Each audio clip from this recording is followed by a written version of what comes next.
Welcome to Beyond the Arches. My name is Brandon Medina. Today we're focusing on project-based learning at our one and only CASTEM High School. Welcome to Beyond the Arches, Beyond the Arches. Welcome to Beyond the Arches, Beyond the Arches. Welcome to Beyond the Arches, Beyond the Arches, Beyond the Arches. Alright, we are here with Ms. Jocelyn Perez, a sophomore here at CASTEM High School. Talk to me about CASTEM and the opportunity it provides. We know you went to state, but just the opportunities in general, how great it is to be a student here. Well, it's amazing. I came here freshman year and I've had such great experiences. I've been able to go to different things to talk about the school, be able to get opportunities to speak to kids about how great the school is, and it gives great opportunities. I'm able to take 2 internships this year over the summer just by the help of Mr. Carpenter.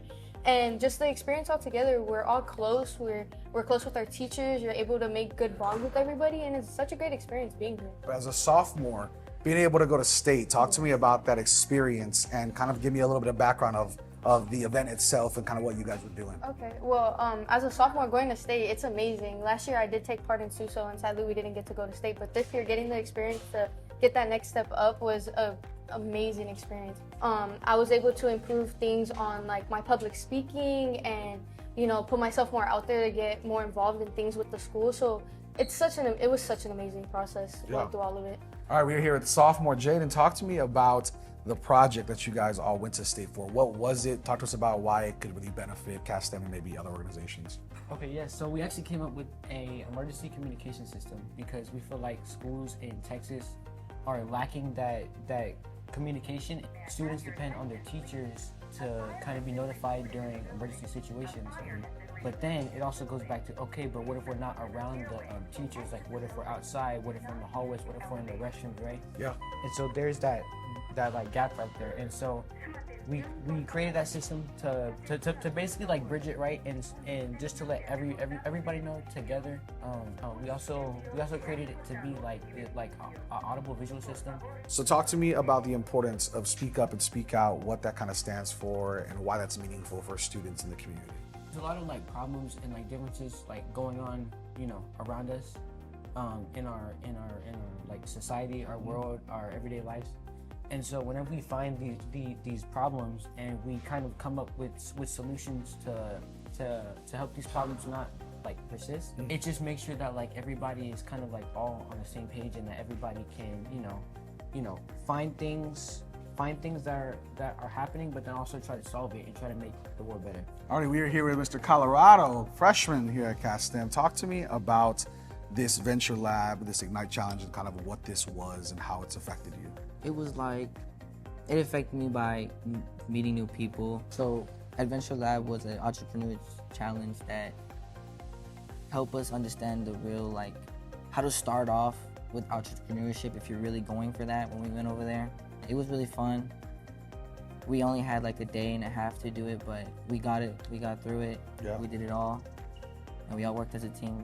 Came up with clothing. You know the tags? Okay, on clothes? On clothes, yeah, where blind people can feel it and they can tell what color it is or what it is. If you want a SpongeBob shirt, you put the dots on and you put the S, and you'd feel it, and it's tell you what you had on or what type of shirt it was. Did you guys come up with a name? Sightless fashion. Sightless fashion. Look out for it here soon from our CASTEM students. Perfect. We heard another freshman, Michaela, at CASTEM High School. Talk to me about this little business venture you guys have come up with through the Venture Challenge with Ignite. Talk to me about the experience and kind of what you took away from it.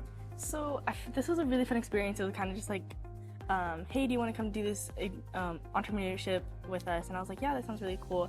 So it was Venture Lab, and we had a day and a half to make a prototype that solves a real world problem. So what was the idea behind creating something in fashion specifically for people that are blind? Actually, one of our team members has a friend who was blind, and as she was growing up, she didn't feel like she had the independence, and the friend was like, she wanted to have her own sense of style and know what she was wearing, because she always asked her mom or her dad if it looked good, and she was like, she didn't feel like she had that sense of independence as we do, because we can see our outfits, we can see if they look good.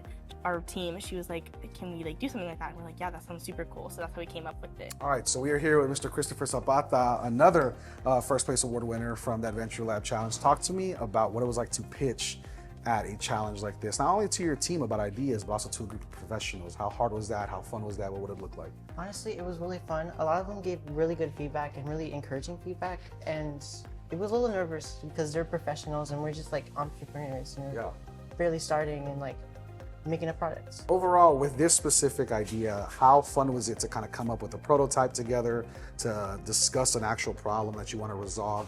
How fun was it as a group to come up with something like this? It was actually really, really fun because I got to meet new people and talk to new people from different schools. Yeah. And making a prototype was actually kind of stressed because we were on a time limit. Talk to me about the prize. We haven't talked about the prize yet. I know there was a prize affiliated to this challenge. Talk to me about what that looked like and how exciting that was to get first place. It was really exciting to get first place, honestly, because I was surprised because a lot of people had very good ideas. I wouldn't expect us to get first place. For the prize, we all won $1,000 together, but we all get to receive $200 each, and we get to use it for if we want to continue this product or if we want to spend it on ourselves. What's the future look like for Mr. Zapata, for the team, for CASTEM? What's the future look like over the next 3 years as a freshman? I say it would look very fun and bright, because what if in the future we want to get together again and start this product and maybe make it a real thing for other people to use and help society. That's going to do it for this episode of Beyond the Arches, focusing on CASTEM High School and their project-based learning. Thank you for joining us. And as always, we are Southwest.